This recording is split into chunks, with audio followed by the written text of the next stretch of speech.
pessoas! Nessa semana estou novamente sozinho, mas esse episódio é uma sequência do que eu conversei com o Caio nos anteriores. Todo aquele papo me lembrou de um cara que eu gosto muito, mas muito mesmo, acho que vocês já sabem, o Adam Curtis. Se você nunca viu uma série ou filme dele, não perca tempo. Mas, como eu sei que nem sempre dá para fazer isso, resolvi testar uma coisa diferente. Eu peguei uma parte do primeiro episódio da série dele, Can't Get You Out of My Head, traduzi e fiz pequenas adaptações para virar um roteiro para podcast. Vamos ver o que vocês acham. Lembrando, se você gostar, o mérito é todo do Sr. Curtis, se não gostar, a culpa é toda minha. Antes de começar, aquele pedido. Se você curte o Vira Casacas, o A Parte, o RT Comentado, as lives e vídeos de Fabrício Pontinho e tudo mais, apoie o Vira Casacas. Siga a gente nas redes, compartilhe, indique para os amigos e, claro, se puder, contribua com a gente no apoia.se/viracasacas a partir de R$5, nem precisa mais do que isso. Você também pode vestir o Vira, entrando no umapenca.com/viracasacas e comprando uma camiseta, uma eco bag, uma caneca, o que quiser. Gosta do gatinho aqui do RT Comentado? Você pode ter uma camiseta dele. Eu tenho, é claro. Agora sim, bora pro episódio. Uma noite, Carrie Thornley foi com seu amigo Greg Hill a uma pista de boliche. Eles começaram a discutir a realidade. Thornley insistiu que havia uma ordem fixa para o universo, mas Greg disse que o universo era caos e que o pensamento humano projetava uma ordem no caos. Sentados em uma pista de boliche em 1958, em algum lugar nas proximidades de Whittier, Califórnia, eles estavam discutindo filosofia e falando sobre ordem e caos. A teoria de Greg era que a ordem era projetada no universo, que ela não existia, era uma criação da mente humana, que a ordem estava inteiramente na percepção e não tinha nada a ver com o que estava acontecendo lá fora em um universo completamente caótico. Thornley foi inspirado por isso, e juntos, ele e Greg Hill decidiram criar um movimento dedicado à ideia do caos. Eles o chamaram de discordianismo. Por trás disso estava a crença de que os indivíduos tinham o poder dentro de si para trazer ordem e significado ao caos, não os velhos sistemas de poder que apenas criavam medo e suspeita. Mas então aconteceu uma coincidência extraordinária que levaria Thornley de volta àquela escuridão existente nos Estados Unidos. Thornley foi enviado para servir nos fuzileiros navais e no acampamento conheceu outro recruta que parecia incorporar a figura do indivíduo livre e independente que ele tanto admirava porque se recusava a se curvar ao poder dos oficiais. Ele se chamava Lee Harvey Oswald e eles se tornaram amigos íntimos. Thornley tinha lido os romances de Ayn Rand e decidiu que escreveria um romance com Oswald como figura central, um herói desta nova era. Mas então, de repente, Oswald desertou para a União Soviética e as coisas ficaram muito estranhas. Parecia que a realidade lá fora era ainda mais caótica do que eles haviam imaginado. Disse Thornley: "Foi uma experiência estranha para mim porque eu estava escrevendo este romance baseado em Oswald. Quando Oswald desertou para a União Soviética, decidi escrever um romance sobre um fuzileiro naval que se desencanta com os Estados Unidos e vai para a União Soviética. E então foi como se o herói do meu romance tivesse saltado das páginas do meu livro e atirado no presidente. Eu não gostava de Kennedy. Eu era extremamente anti-Kennedy porque eu gostava muito de Ayn Rand, capitalismo laissez-faire, objetivismo, e Kennedy era o arquivilão do nosso movimento naquela época. Foi como se o herói do meu romance tivesse saltado das páginas e atirado no presidente. Foi muito estranho. Algum tempo depois, Carrie Thornley deixou a Califórnia e foi morar em Nova Orleans, onde trabalhava em um bar. O movimento que ele e seu amigo Greg Hill haviam iniciado estava começando a crescer, se espalhando de boca em boca. Como grande parte da nova contracultura, era contra toda a política. Eles desconfiavam de todos os antigos sistemas de poder, esquerda e direita, porque eles estavam apenas tentando forçá-los a entrar em sua versão da realidade. Thornley também publicou seu romance com Lee Harvey Oswald como figura central. Era chamado The Idle Warriors, os Guerreiros Ociosos. Mas Nova Orleans também era a cidade onde Lee Harvey Oswald havia vivido antes do assassinato de Kennedy. Como resultado, Thornley chamou a atenção do homem que seria o principal criador da teoria da conspiração em torno de JFK. Ele era o promotor público de Nova Orleans, chamado Jim Garrison.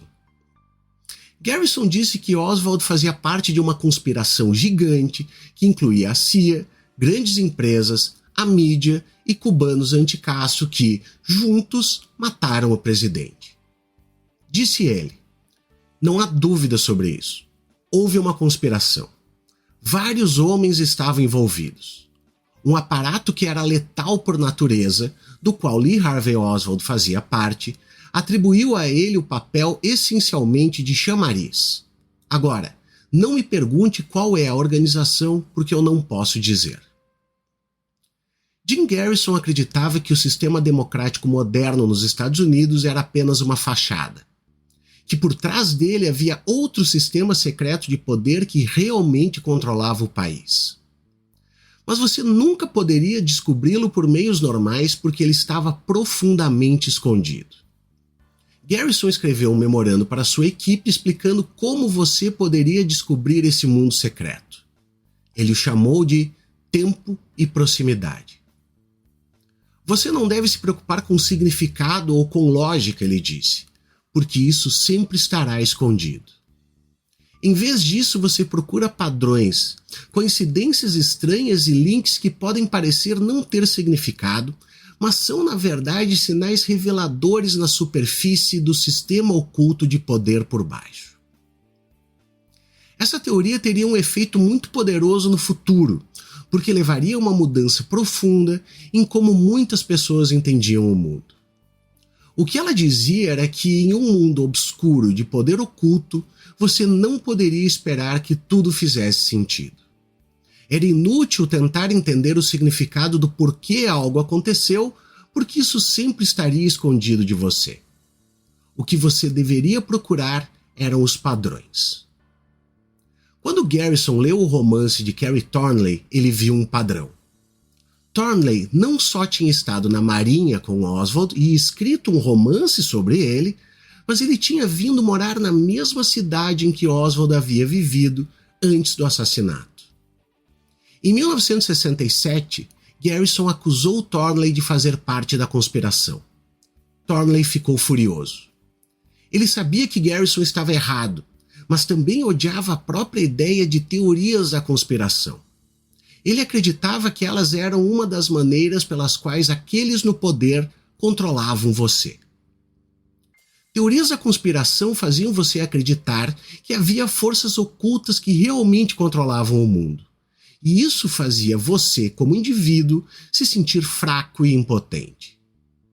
Suspeita, ele acreditava, era apenas outra forma de controle. Thornley queria encontrar maneiras de libertar as pessoas desse tipo de condicionamento que as segurava como indivíduos. Thornley disse: "Existem maneiras de descondicionar as pessoas, e é nisso que estou interessado. Estou interessado em encontrar alguma técnica pela qual grandes massas de pessoas possam ser libertadas de seu condicionamento autoritário de uma só vez, para descobrir exatamente o que é esse tipo de iluminação, esse tipo de libertação do condicionamento autoritário e como alcançá-lo de forma generalizada." Thornley estava certo de que a maior parte do que Garrison alegava era uma fantasia completa. Apesar de todos os padrões, ele não conseguiu produzir nenhuma prova de uma conspiração oculta. Mas o que Thornley não percebeu foi que, ao mesmo tempo, havia outra conspiração muito real sendo executada pelo governo americano e seu objetivo era tentar fazer exatamente a mesma coisa que ele queria. A Agência Central de Inteligência estava tentando encontrar maneiras de limpar o passado das mentes das pessoas, para ver se poderia libertá-las do condicionamento que havia sido implantado ali.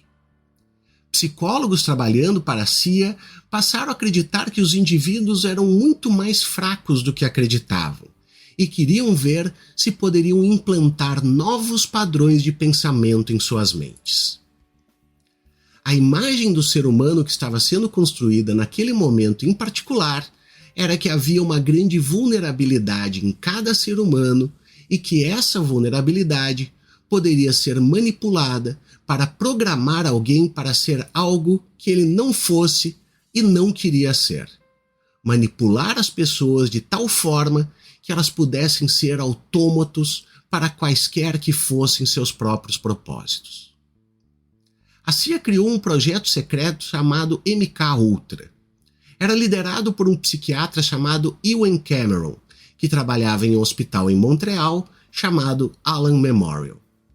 Ele pegava pacientes e, sem contar a eles, fazia experimentos para ver se conseguiria apagar o que chamava de memórias doentias de suas mentes. Para fazer isso, ele usava eletrochoques repetidamente e doses massivas de LSD. Uma paciente que participou do experimento relatou: "Eles me mandaram para o que chamavam de sala do sono e me deram todos esses tratamentos de choque eletroconvulsivo e mega doses de drogas e LSD e tudo isso. E não tenho nenhuma lembrança de nada disso. Nada daquela época no Allen Memorial ou de qualquer coisa da minha vida anterior a isso. Tudo se foi, apagado." Alguns membros do discordianismo estavam trabalhando na revista Playboy, e Thornley decidiu que usaria a revista para começar um experimento que faria as pessoas verem o quão absurdas todas as teorias da conspiração realmente eram.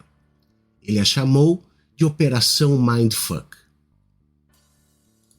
Em 1969, ele e Greg Hill começaram a Operação Mindfuck, colocando uma carta falsa na página de correspondências da Playboy. Eles a colocaram entre outra carta perguntando se fanáticos por armas tinham pênis pequenos e uma de um homem perguntando sobre o perigo físico para seus testículos de carícias pesadas. A carta falsa de Thornley perguntava se todos os assassinatos políticos nos Estados Unidos estavam realmente sendo planejados por uma única sociedade secreta, a qual ele chamou de os Illuminati. Ela dizia que os Illuminati estavam por trás de todo o caos e do medo que agora estava tomando conta dos Estados Unidos. Ele e os outros discordianos então começaram a espalhar essa ideia por todo o país através da contracultura, em revistas e livros e até mesmo em peças de teatro. O objetivo de Thornley era tentar quebrar o feitiço das teorias da conspiração, fazendo as pessoas verem o absurdo de acreditar nelas. E ele havia escolhido os Illuminati para o experimento porque ninguém poderia acreditar que uma organização do século XVIII da Baviera era realmente, na segunda metade do século XX, o governante secreto do mundo moderno. Era claramente ridículo. Os experimentos do Dr. Cameron foram um desastre. Suas técnicas brutais tiveram sucesso apenas em apagar as mentes daqueles em quem ele experimentou. Ele então descobriu que não conseguia colocar nada de volta. Ele falhou totalmente em implantar quaisquer novas memórias ou novas maneiras de ver o mundo. Seus pacientes se encontraram em um mundo que não tinha mais significado.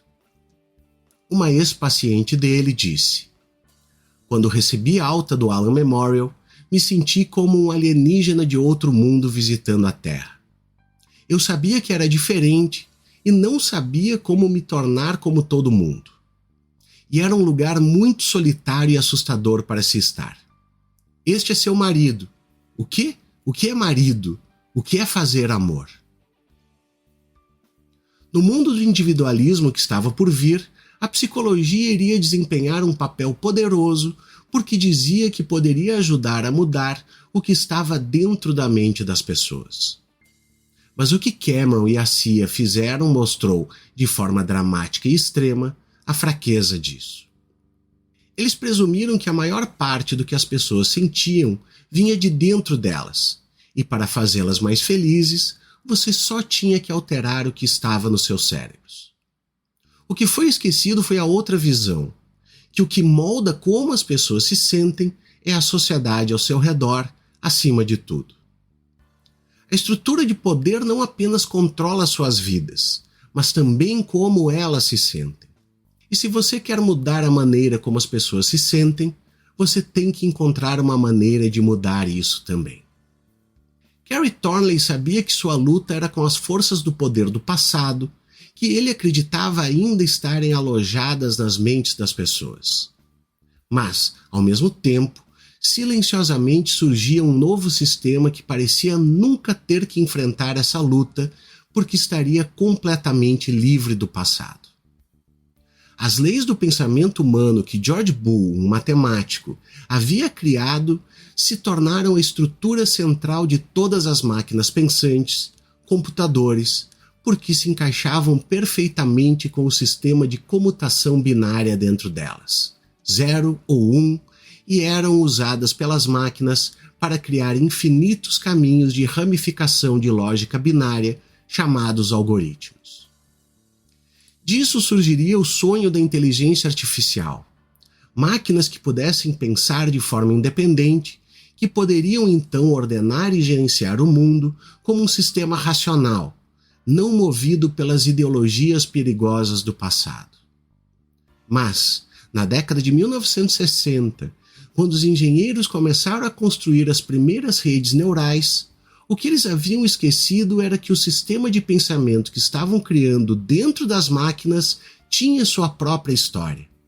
Que ele havia nascido de uma época em que a ciência se envolveu profundamente em questões de poder e controle no Império Britânico, que o que estava por trás da lógica do computador era o objetivo de simplificar o pensamento humano, o que finalmente permitiria que você colonizasse o último posto avançado livre, a mente humana. Mas diferente dos antigos impérios, onde o poder era visível, esse poder estaria escondido em lugares remotos, nos servidores.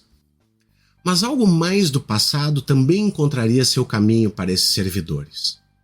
No caos político e econômico do início dos anos 1970, teorias da conspiração iriam se espalhar como fogo pela contracultura. Conforme elas se espalhavam, as conspirações falsas sobre os Illuminati e os governantes secretos do mundo, que Carey Thornley achava que ninguém jamais acreditaria, começaram a se misturar com as verdadeiras conspirações, como o MKUltra. E mais pessoas começaram a seguir a teoria de tempo e proximidade de Jim Garrison, procurando por padrões de poder oculto nos Estados Unidos, não mais por lógica ou significado. E quando a internet foi criada, quase imediatamente, esses padrões de suspeita se moveriam para os dados e se multiplicariam infinitamente pelo sistema. E aquela paranoia sombria que 200 anos antes se espalhou pelas pradarias e montanhas entre colonos isolados que chegavam aos Estados Unidos, agora se espalhava pelo mundo virtual, entre indivíduos isolados, sentados sozinhos em frente às suas telas. Suspeita e desconfiança voltaram a se infiltrar no que seria o novo sistema de poder. Bem, pessoal, por hora é isso aqui. Se você quiser ver o resto, vou deixar linkado o seriado todo do Curtis no YouTube aqui embaixo. Acredite, com as imagens e a narração dele, tudo fica melhor ainda. Acho que não tem um filme ou série dele que seja ruim. Claro que algumas coisas eu discordo, mas isso não tira em nada o mérito da obra dele. O cara é um baita cineasta e as conexões que ele faz são de tirar o fôlego. Espero que vocês estejam Adam Curtizados. Até a próxima!